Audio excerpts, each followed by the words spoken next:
Thank you. Wow, what an amazing group of speakers today, huh? Just so good and so refined, and you're not going to get that from me. You can already see that I'm navigating trauma in minutes. That's the joy of going between Macs and PCs and back and forth. But it's so good to be with you, and basically what you're going to get from me today is personal experience and the things I've learned in my journey. I have a doctorate degree that means nothing to anybody because it has nothing to do with what we're talking about today. But what I can bring to the table, I hope, is talking to you about what God has done in my life and how that has related to church life. So I'm the pastor at Ridgewood Church. When I first moved back here to Minnesota, this became very important because there's a church called Wood Ridge. The pastor's name is Paul Johnson. So I started to get his emails. So I called him up and I said, Paul, what are we going to do? At least we must have different middle initials. D. No. Well, at least we must have different family. No, our brothers' names are Steve. So then I said, you need to buy me a coffee. At least I'm better looking than you are. So I am the host of a podcast that appears on Faith Radio's platforms. That's KTIS's platforms. And you can see the information there. I'll talk about that at the end as well.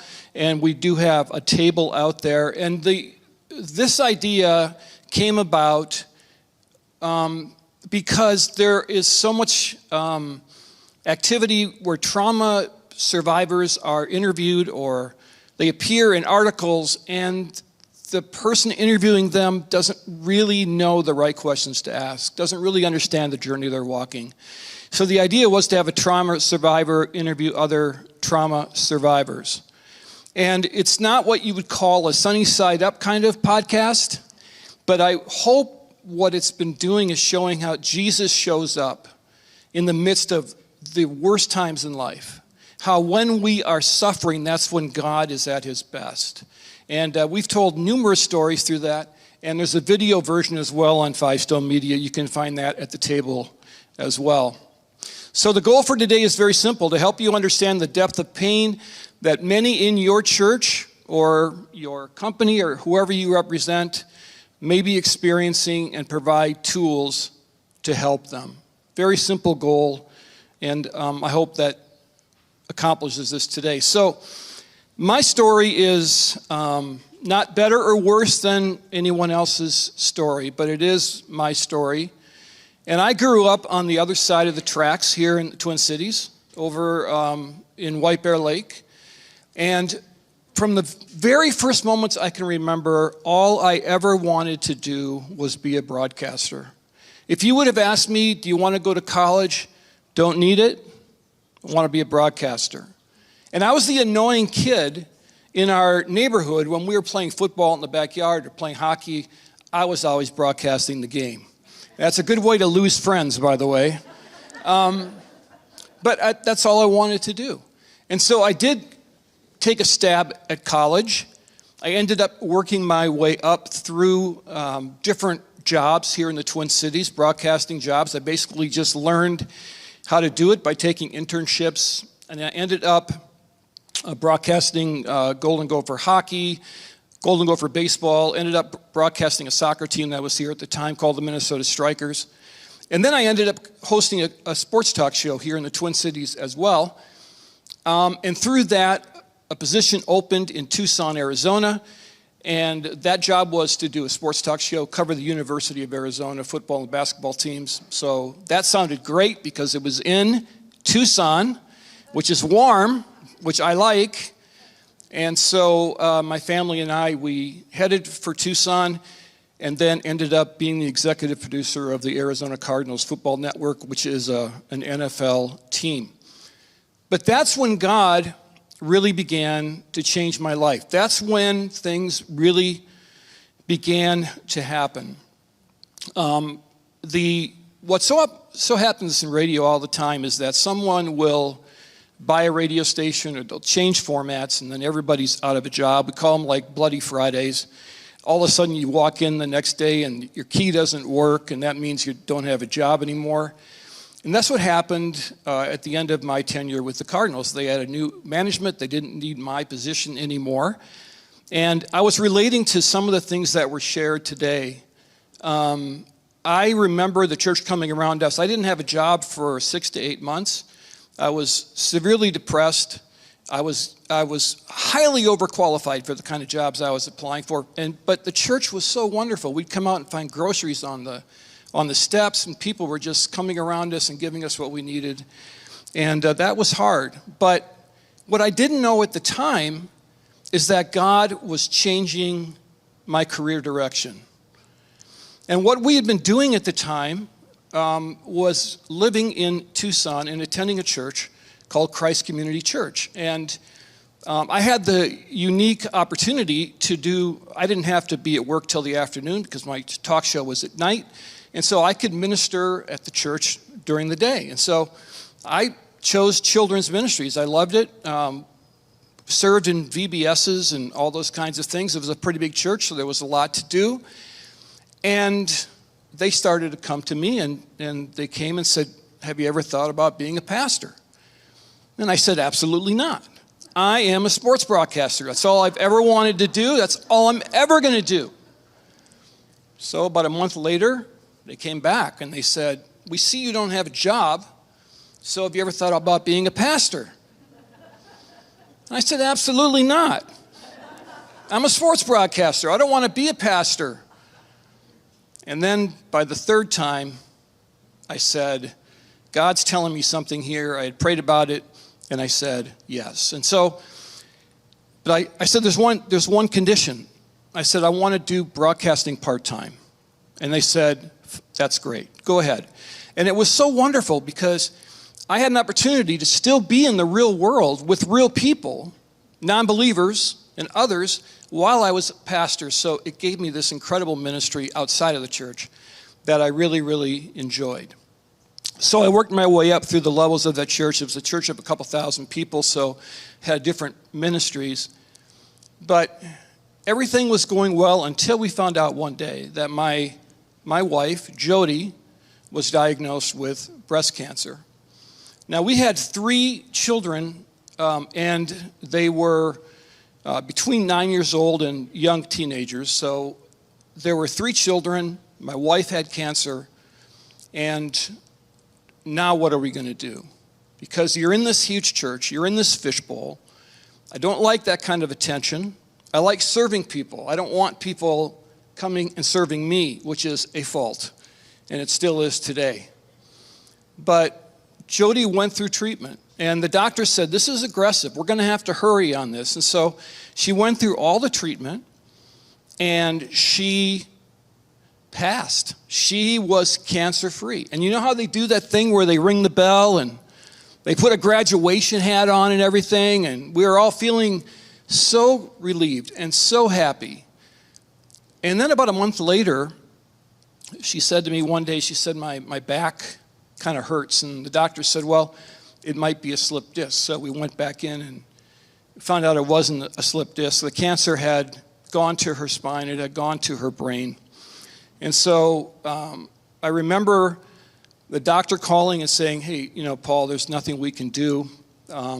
She's got about a year to live." And so for the second time in a couple of years, I had to drive home, and I had to figure out, what am I going to say to my kids?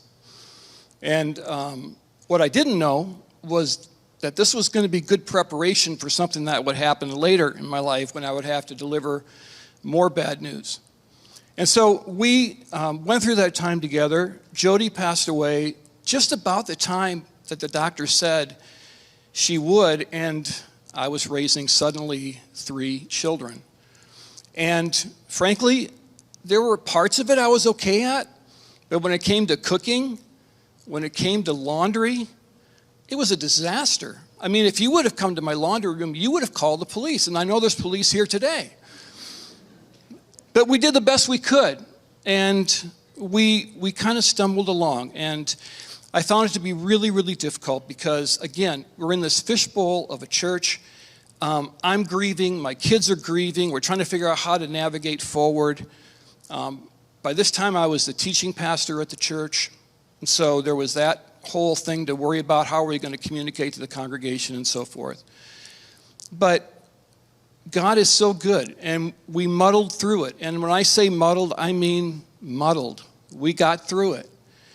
And so a couple years later, I met a woman who had worked at the church. I didn't know her. We had a matchmaking music director that set us up. And I went on a blind date to Seattle, Washington, which is a long way to go for a date. I wouldn't recommend it. It was very expensive. But I knew she would like me, so it was worth it. But everything, we just started to feel God's call in this long-distance relationship. She had been abandoned by her husband, who had had an affair with a number of women. He went with one of the women. It left Wendy and a young child, and so we began this relationship. We ended up getting married, and then we started blending a family. And those of you who have done that know how hard it is to blend a family. And here's what I didn't realize at the time. I didn't realize that I was experiencing trauma. I didn't realize how deep the trauma was, because my whole focus was on my kids. I buried all of my stuff because I needed to get the kids through this. I needed to get the church through this. Now I have to get the family through the blending family experience. And I totally put aside my own grief. But it was there, and it was affecting me. I just didn't realize it. And so this was all going all right, and I got a job offer of all places, Vancouver, British Columbia, Canada. And I don't know if you've been to Vancouver. Spectacular place to live, beautiful. We went there to revitalize a church, and everything was going great. We were there about 5 years. The congregation actually liked me, which is very unusual, and things were going well. I was flying to Phoenix to do doctoral classes, and toward the end of one of those sessions, I got a call from Wendy. It was about 7 o'clock at night, and I realized that this was I didn't realize that this was going to be a second major thing that I was going to have to deal with. And this is the kind of news you get where you kind of define your life by it. What life was like before and what life is like now. And she said, Paul, Taylor, our 21-year-old son, is no longer with us anymore. And I didn't really understand what that meant. I understand what that meant. I was kind of rummaging through my mind. Does it mean that he ran away? Does it mean that he is ill? What does this mean? And she said, no, it's not what he was shot and killed. He was murdered.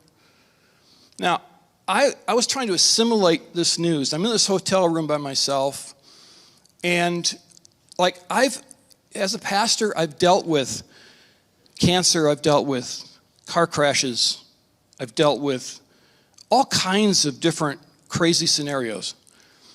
But murder.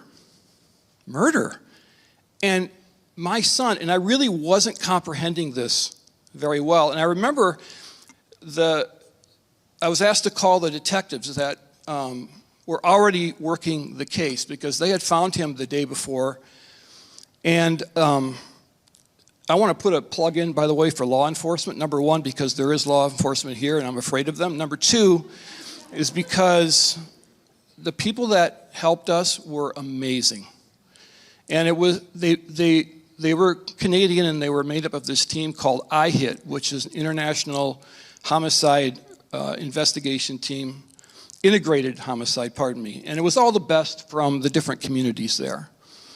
And I remember talking to the detective, and he was very calm, he was very kind. He said, hey, just come home, and then we'll deal with this. Just get home first. And I think that they were concerned that I was going to hurt myself or something. And I didn't have a flight that night. So I just kind of waited, went to the airport early still trying to assimilate this news.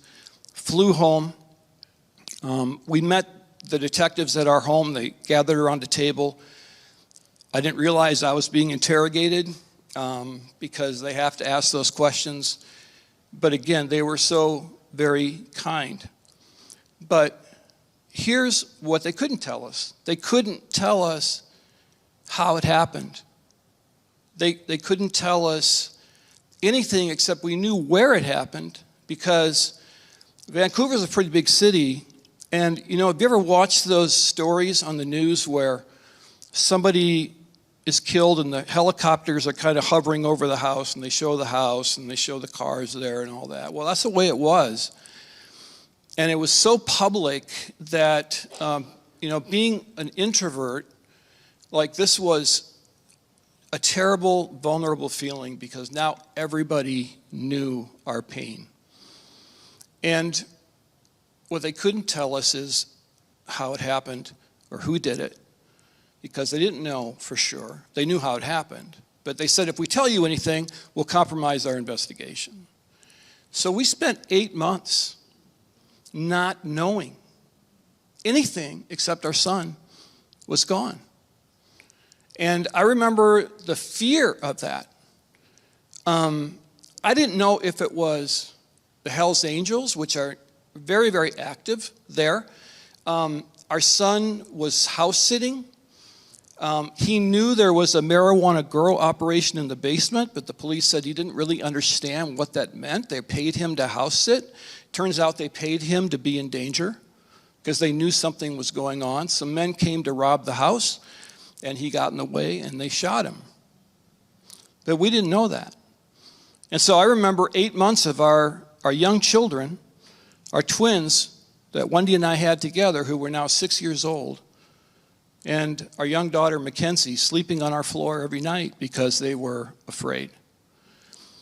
And I remember telling those children and how differently they reacted. And I'm going to get to why this matters in a couple of minutes, but their reactions were so starkly different. One crawled up in a corner, and one started throwing chairs all over the house, because the trauma now was affecting them, which would affect us a long time in the future. And so we waited for 8 months. And during this time, I did a lot of reflecting, and I laid awake a lot at night. And I did a lot of business with God. And I remembered my past, and I remember how God never, ever had forsaken us. And I remembered when I was in Tucson, so I looked back a couple of years, and I remember one day I was leading a man through an old series. You might remember a guy by the name of Dan Allender, and the book was called Wounded Heart for Sexual Abuse Victims. And I'm being the good pastor, not thinking I know really anything about sexual abuse, but Dan Allender did, and so he was filling out all the blanks correctly. And then one day I realized I was looking at it going, oh no, like this happened to me. And I had totally blocked it out for like 35 years. And I realized that I was a sexual abuse survivor. Now, thankfully, in Tucson at that time, they had wonderful resources. I was able to get free counseling. But I was thinking about how God got us through that. I was thinking about how God took us through Jody's death. And I just laid there and I made this song, this playlist of just these soft, beautiful songs about Jesus, Jesus, Jesus, Jesus. And I would lay there thinking, Taylor seems so close but yet so far away, but Jesus is here, and he'd always show up, and he'd always give me peace. And that went on for 8 months. Didn't know. Until one day they finally called, and they said, hey, we're going to start doing arrests, so we're going to come over to your house, and we're going to tell you everything that happened. And so the two detectives came. Our young twins learned to call them the men with the shiny shoes. Really good guys, caring men. My wife always made them feel very uncomfortable, because at the end of every session she would say, guys, I need to pray for you. And the men with the shiny shoes weren't thrilled with that idea. It was kind of like the, okay, So she would pray over them. And this time they were coming to really give us some news finally. And they brought some media people with them, media relations people. And they sat down. They said, here's the deal. They told us how he was shot. They told us how many people were involved, that they had run this huge, this thing they call a Mr. Big operation, where they lure the shooter in thinking he's moving up in a drug organization. They finally caught him. They caught him in another province, got him back to Vancouver. And they said that we're going to make an arrest in a couple of days. And Paul and Wendy, would you cut a video for us? Because if they aren't talking, if the people we arrest won't talk to us, we need you to cut a video pleading with these people to talk to us, to help us as the parents. So we cut this video saying, hi, I'm Paul. This is Wendy. To you murderer people. Please help, because we're grieving. And our family is grieving. And would you please talk to the police? And so we cut that video. And then as they're leaving, one of the detectives turns around and goes, oh, by the way, he goes, this never happens. But just in case Mr. Johnson, I liked him because they called me Mr. Johnson. I thought that was respectful. But they said, would you be willing to come down to the precinct and actually talk to him yourself if they aren't talking? But it never happens, they said. And what are you supposed to say? I said, of course. I'll come down and help, not knowing at all what that meant. And so they started making arrests on Wednesday. And sure enough, at 10 o'clock in the morning, I was at the office. Why I was at the office on the day when they were making arrests, I have no idea. It's called being a workaholic or just escaping. I'm not sure. And they said, would you come down to the precinct? We have the car driver, and he's not talking. And I thought to myself, but of course, this never happens. But here's what I didn't realize. I was experiencing more trauma. I was getting PTSD. This was hardcore stuff. And I remember getting in my car, and I had to drive about a half hour to get to where they were. And I just remember I was just going on adrenaline. The Holy Spirit, Mountain Dew. And I was so numb, I had no idea really what I was doing, except I was just trying to be obedient to the Lord. And we had made a decision early on in this process that whatever we did, whatever we said, it was to glorify God. It was to bring the message of redemption through Christ. And I thought, if this is part of that plan, then I'm going to do this. And so I drove down there, and the detective walked me upstairs to the interview room like you see on TV, with the metal table. And I don't know if they had one of those windows where they look through like on Law and Order. But I didn't hear the Law and Order music, so it must not have been there. But he walks me into the room, and there's this really mean-looking guy in this orange jumpsuit. And I spent probably 15 or 20 minutes just begging him. His name was Rocky, which is perfect for a driver of a crime. And I said, Rocky, would you please talk to us, man? We're hurting. And he just stone cold would not say a word.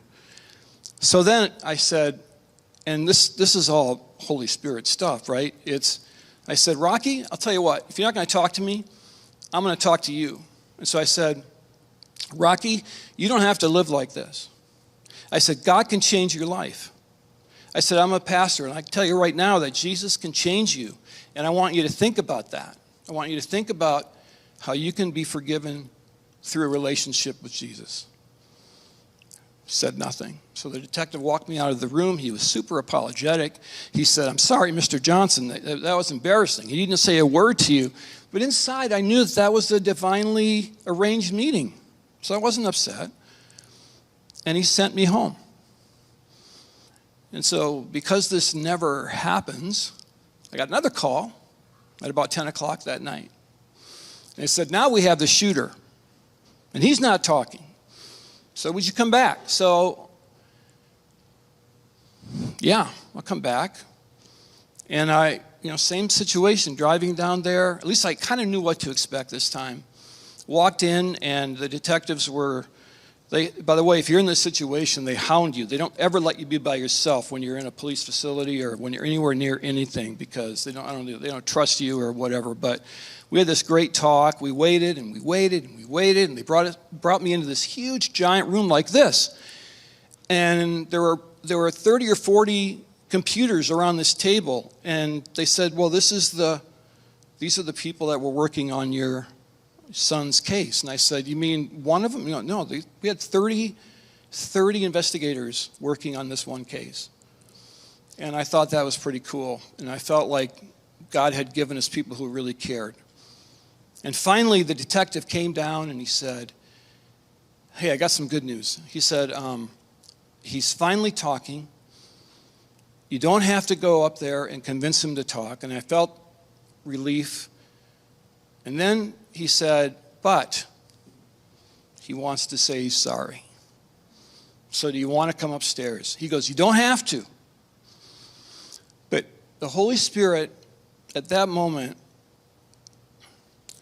all of the theology I knew, all of the scripture that I had memorized about forgiveness and redemption and sin, all began in a moment's notice just to flood through me. And I realized that I had to go up there because I'm no different than him. The only difference is that I have Christ and he didn't. I'm no better than him. I'm a sinner saved by grace. And so I knew I had no choice. And so I said, yeah, let's go do that. And so we went up and I walked in the room, and this was a whole different experience. Now I see a 23-year-old kid weeping in the corner of the room next to the detective. They had just showed him a picture of Taylor. He had not seen him. It was dark when they had done this. He was weeping, and he looked over at me and he said, I am so sorry. I didn't mean to hurt anybody. And I said, his name was Jesse, and I said, Jesse, we're going to work on forgiving you. But here's what I want to say to you. I said, I kind of brought my Rocky playbook out, and I said, do you want to live like this for the rest of your life? I said, do you know that God can change your life? You don't have to live like this. And I said, when this is all done, Jesse, when the legal part is done, would you want to hear more about how God can change your life? And he looked at me and said, yeah. He goes, I would like that. And then the weirdest thing happened. He got up and he started walking toward me, and he was tall. And he was not cuffed. And I looked over at the detective like, are you going to come and protect me? Because this man is coming toward me. And then he just reached out and he gave me this huge bear hug. And so here we are, hugging in the middle of that room. Now, I'm sorry, I get a little emotional because that was an important moment. But only God can do that, right? And so the next day, I am going to get to a point with this story. But the next day was really a hard day because we had to do a press conference, and all the media was there from Vancouver. And we had written our statement, and we had met with the police, and they had read the statement. It was all about forgiveness. It was as much Christ as we could put in there. And my wife, who prays for everybody, prayed over this media relations detective, and she was talking about Taylor and about this case, and she started to break up and began to get teary-eyed, and the media was like, well, did you know him? You never cry at these press conferences. And I knew what had happened. God softened her heart because when he prayed for her. And so we read our statement, and we said, listen, we're all about forgiveness. We're Christians. We're Christ followers. We're going to forgive this young man. And I remember driving home after that press conference, and we were listening to this talk radio station, and the subject of the day was, would you forgive the killer of your son?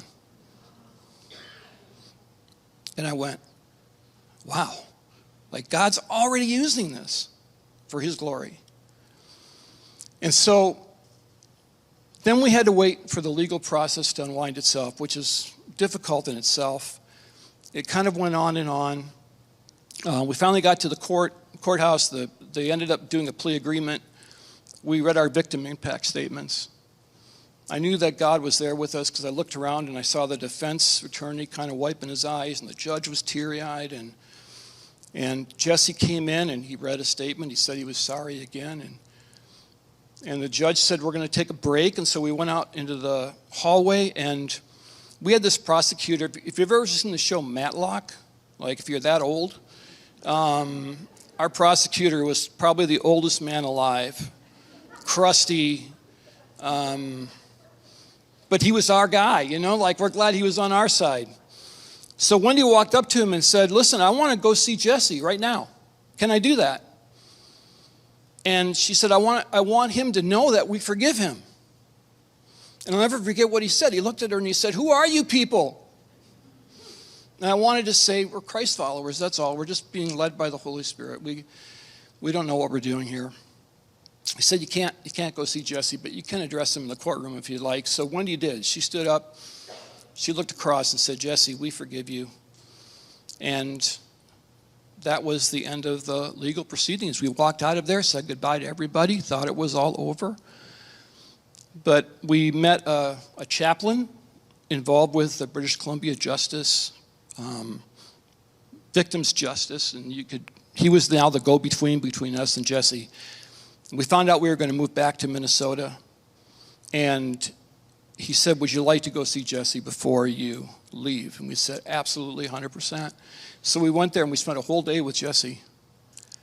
I have not tried to deliver the gospel in more ways than I did that day. Wendy we were trying so hard to get him to understand the gospel, and we didn't get all the way there. So we left and we hugged him again, and I've been able to contact him through letters. He can't talk to us by law, so I don't know where he is spiritually.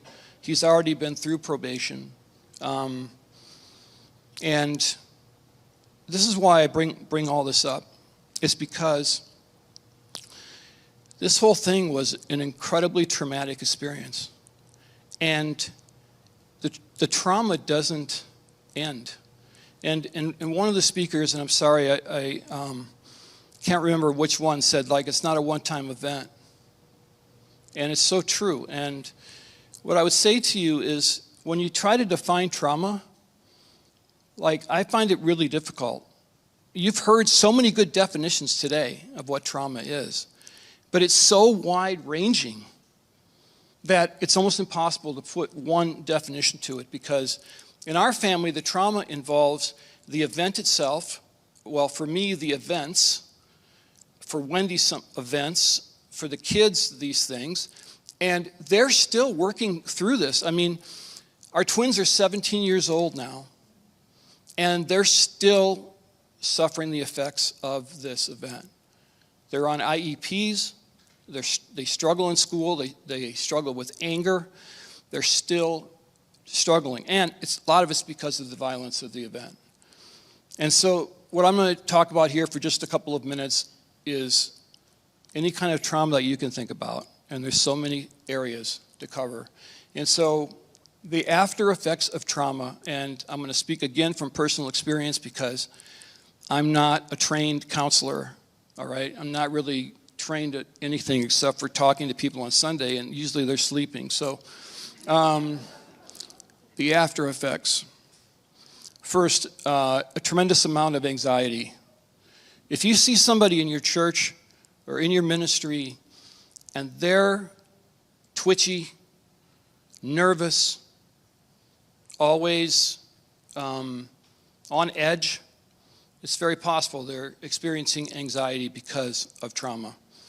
And for me, this is new because one example would be when I used to fly. I flew a lot when I was broadcasting, and for me, it was like I was the kind of guy, get on, I would sleep wheels up to wheels down. Like the moment I was on that plane, now I am terrified to fly.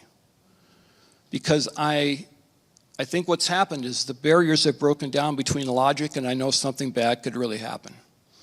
And so anxiety has come into my life for the first time, and you'll be able to see that in people. There's re-experiencing. So many times I replay these events over and over again in my mind. I'm not trying to, but it keeps coming up. And, with what's going on in Israel, these families that have lost their children, and I just keep replaying their own, like I imagine like what they must be feeling like and their pain they must be going through. And then, of course, I re-experience our whole thing. And you never know when that's going to happen. But it's very real for the people that you're dealing with. That event for them happened yesterday. And so it's important that you acknowledge that.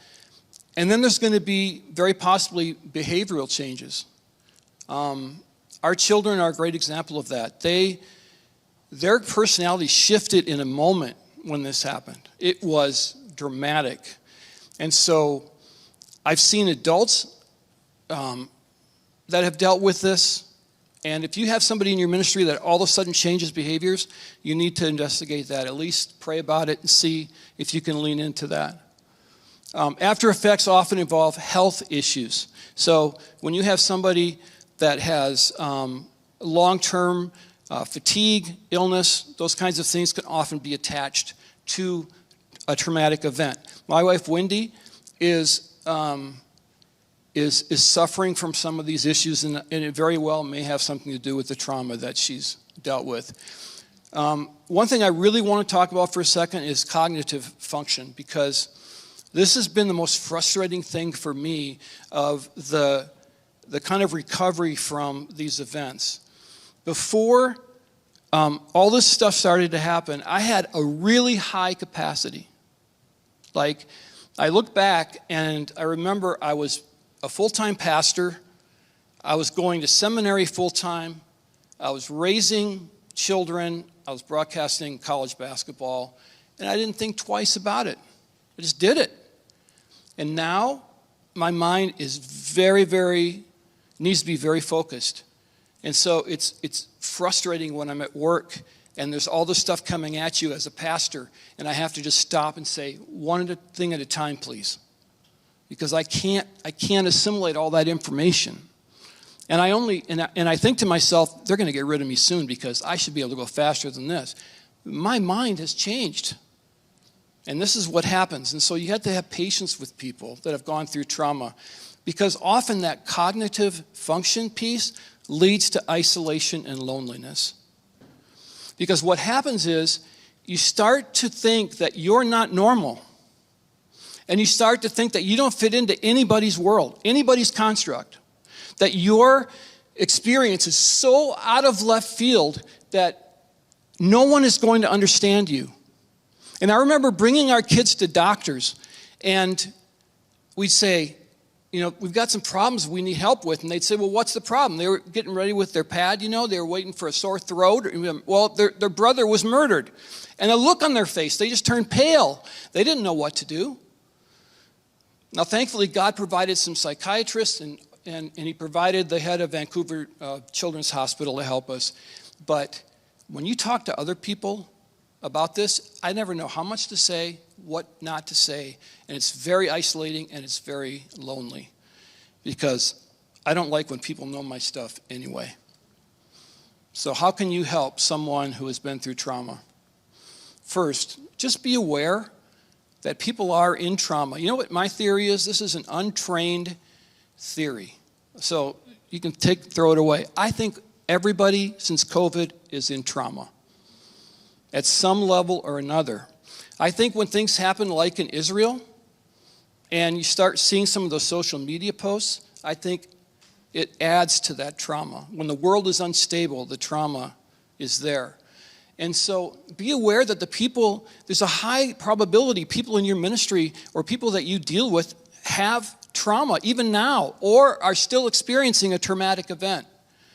And what that can do in your mind is to say, I need to not just see everything at face value, because there might be something deep going on behind all this stuff. So this person may be the most irritating person in my Bible study, but there may be a good reason for that.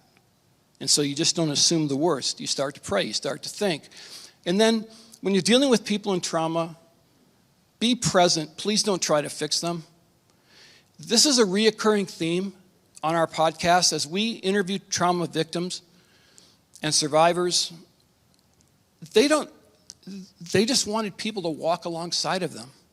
The worst thing, and I'm sorry, this is very unchristian to say, but the worst thing you can do is start throwing a bunch of Bible verses at them. The worst thing you can do is to make it a platitude. I remember people walking up to me and saying, but you know what? You're going to see your son again. Like, what? Like, my son just got killed and you're telling me that? And here was the flaw in their argument. True. It's true. 100% true what they're saying. I will see Taylor again. Praise God. But I'll never be his father again. And that's a massive loss, Christian or non-Christian. And so when they start throwing platitudes at me, what does it do? It makes me more isolated. It makes me want to withdraw. I don't want to be with you. I'm already vulnerable enough. So stop that. So please, just walk along. Here's the best thing people did for me. And I remember standing in a church lobby, and somebody would walk by. They wouldn't say a word, maybe just touch my arm and keep going. That conveyed everything I needed to know. I'm here. We're with you. But we're not going to try to fix you. Because the pain is so deep. Only God can do that kind of restorative work. Now, when I choose the friends that I trust, I will tell them, I trust you enough to walk. But if you don't hear that from somebody, I'd be very careful to try and fix them. But you can be present. You can pray. You can just be their friend. And then please don't judge people for taking a long time to deal with trauma, to deal with their grief. Wendy and I had an opportunity, if you call it that, to go to a homicide support group. Now, when you start thinking about how your life is going to play out, you don't really consider the fact that you're going to be a part of a homicide support group. And I remember sitting in that group, listening to the stories of people who have lost their loved ones. Sometimes it was 20 to 25 years before, and they were weeping because to them, they still love that person. It just happened. And you know what I hear from a lot of people? Oh, they're stuck. They got to get unstuck. This person is, that we got to. No. You need to receive them as they are. When we moved back to Minnesota, everything was fine in Vancouver. Nobody was mad, but my mentor said, Paul, you guys the congregation's been through a lot. You've been through a lot. It might be time for you to go. Everything's fine at the church. And so we came back, and our church has received us as we were. We're a broken, messed up, nut-filled family. If you're going to come and hear me preach, if you're going to see me, you're going to say, that guy's not really normal. But that's okay, because God doesn't want me to be normal. He wants me to be me. And so please don't judge people who aren't normal. Wouldn't the world be boring if everybody was normal?